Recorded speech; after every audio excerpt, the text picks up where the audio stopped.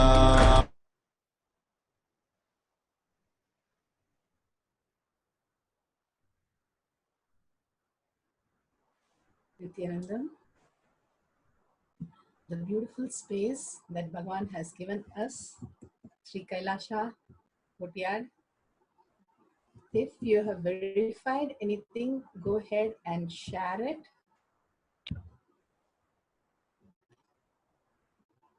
If you have verified any of your friends' past experiences, go ahead and share it. Every time Bhagavan talks about enriching is the right and the easiest and the simplest way to get our listening. We are seeking so many years and we are waiting for all the Shaktis to manifest. Everything is there. But why isn't happening? Always people have question. Instead of doubting, if we go ahead and enrich, Bhagavan calls it pulling out of delusion. The more and more we speak into our listening first, people around us will start listening to us more and more. The more we speak into our listening, the conflicts just dissolve. The more and more we speak into our listening, the more we start becoming Paramashanta Swarupa. That's why Bhagavan says, stop talking to you and start talking to me.